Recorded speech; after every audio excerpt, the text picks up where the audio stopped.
Hello friends, welcome to my channel. आज अपन class 9 का जो गति वाला चैप्टर है वो पहले वीडियो में अपन ने देख लिया था कि जो विस्थापन क्या होता है, दूरी क्या होता है। मैंने सारे में डिफरेंस भी बता दिया। दूरी अपने को पता है, पथ की लंबाई को बोलते हैं। विस्थापन जो भी प्रारंभिक और अंतिम बिंदु की जो भी सीधी दूरी होती है उसकी न्यूनतम दूरी को अपन विस्थापन बोलते हैं।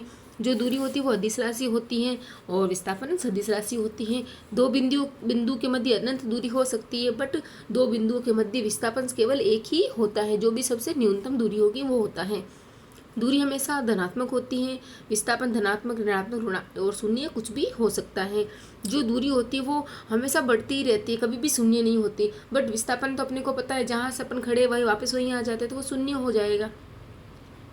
और समय के साथ बढ़ती रहती है दूरी, और विस्थापन समय के साथ बढ़ भी सकता है और घट भी सकता है। विस्थापन के बारे में बात हो गई, अपन ने देख लिया था। फर्स्ट क्वेश्चन अपन ने कर लिया था। अब एक बार और विस्थापन के बारे में आपको बता दूं थोड़ा, कि अगर अपन यहाँ खड़े हैं, अपन यहाँ से यहाँ तक गए और यहीं खड़े हैं, अब वापस इधर नहीं आए, तो इसके बीच की दूरी ही विस्थापन होगी। अर्थात विस्थापन कितना हुआ, 10 मीटर। यहाँ से यहाँ तक की दूरी कितनी है, 10 मीटर।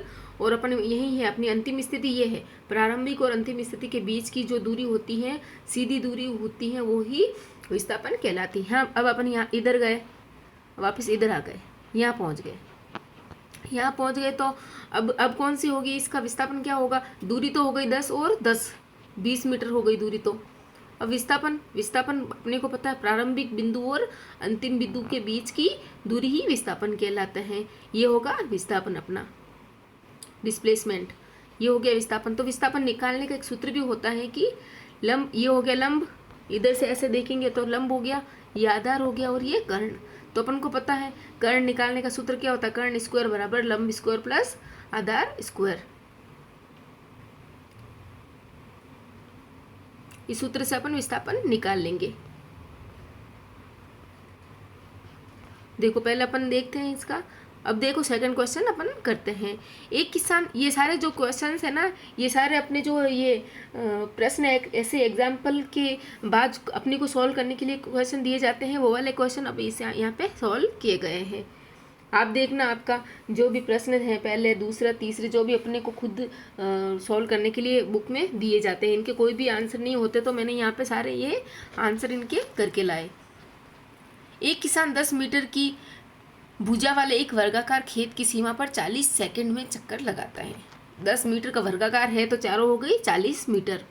इसका पूरा वो हो गया, पेरीमीटर हो गया 40 मीटर एक वर्ग का, और 40 चक्कर लगाता है। 2 मिनट में और 20 सेकंड में कितना लगाएगा। अब देखो 2 मिनट को अपन सेकंड में बदल लेंगे, इसको 2 × 60 कर लेंगे, प्लस 20 कर लेंगे, बराबर 140 सेकंड। ये सेकंड में ही लेना अपने को, और ये मीटर में। ये हो गया, ये देखो ये हो गया परिधि अपने 40 मीटर। अब बता रहे कि 40 सेकंड में खेत की सीमा पर चक्कर लगाता है। 40 सेकंड में 40 मीटर लगाता है, तो एक में कितना लगाया, 40/40 इक्वल टू 1 मीटर, बराबर 1 मीटर। एक 1 मीटर है तो 140 सेकंड में कितना होगा। अगर अपने 40 सेकंड में ये लगाता है 1 मीटर, तो 140 सेकंड में हो जाएगा अपने 140 मीटर।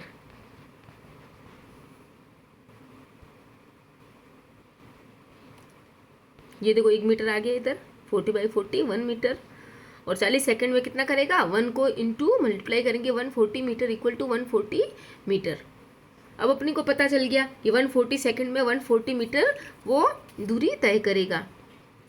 अब ये बोल रहा है कि जो ये चक्कर है ना, चक्कर कितने हो गए, तो चक्करों की संख्या देख लेंगे अपन, चक्कर कितने हो रहे हैं, चक्कर निकाल देंगे। कैसे निकाल देंगे, ये देखो सूत्र होता है इसको, घूर्णन की संख्या। घूर्णन की संख्या इक्वल टू कुल दूरी बटा परिधि। परिधि अपन ने क्या निकाली थी, 40 निकाली थी। कुल दूरी कितनी है, कुल दूरी अपने को पता है 140 मीटर है। ये देखो ये निकाली अपन ने अभी सेकंड के द्वारा। चाल बराबर दूरी बटा समय, और दूरी बराबर ये गुणा हो गया इधर से, चाल बराबर दूरी बटा समय। दूरी निकालेंगे तो चाल गुणा समय। ये देखो ये 1 और ये समय,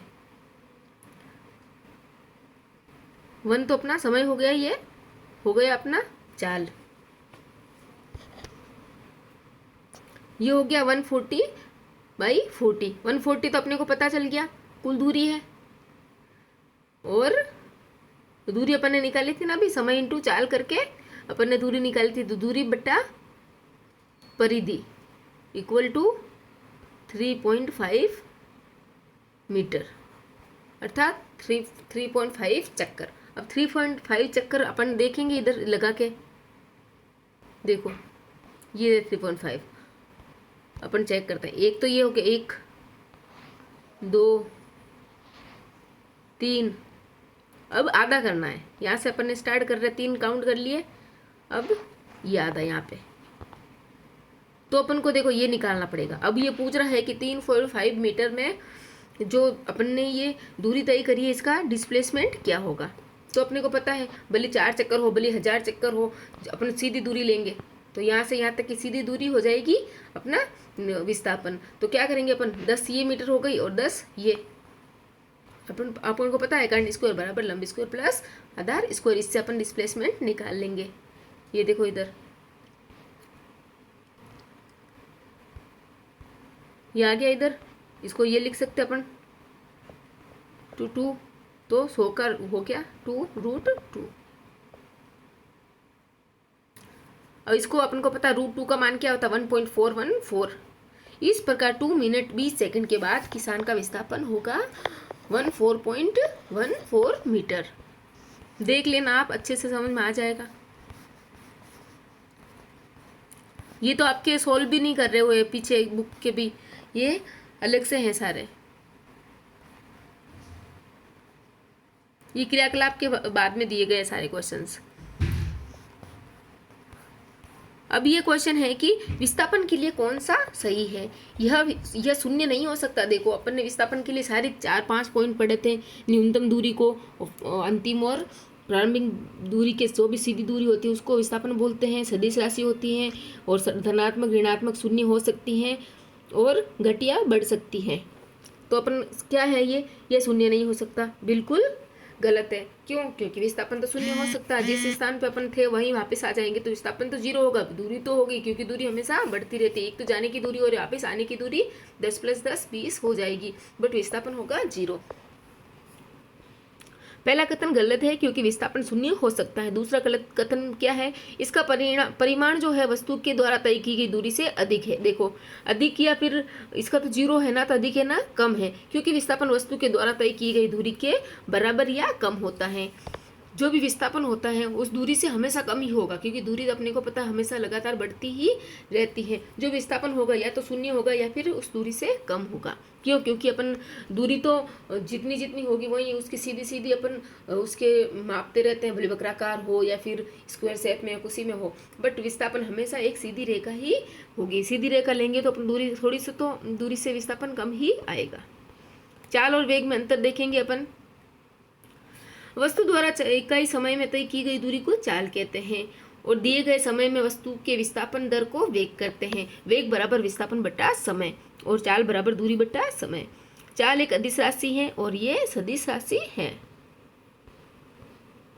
इसका केवल परिमाण होता है, इसमें परिमाण और दिशा दोनों होती हैं। देखो परिमाण और दिशा क्या होता है इसमें, देखो चाल मतलब कि मैं स्कूल जा रहा हूँ और रेलवे स्टेशन के पास है, ये हो गया चाल। और कितना 2 किलोमीटर दूर है, मेरी स्कूल घर से 2 किलोमीटर दूर है। इसमें बताएंगे कि मेरी स्कूल घर से 2 किलोमीटर नॉर्थ साइड में है, तो ये हो गया वेग, ये हो गई चाल। इसमें कोई भी दिशा का बोध नहीं करता, इसमें दिशा साथ में बताई जाती है, तभी वेग इसको बोलेंगे। यही परिमाण और दिशा दोनों बताए जाते हैं, इसमें केवल परिमाण होता है, अर्थात ओनली संख्या होती है कि 4 किलोमीटर 5 किलोमीटर ओनली।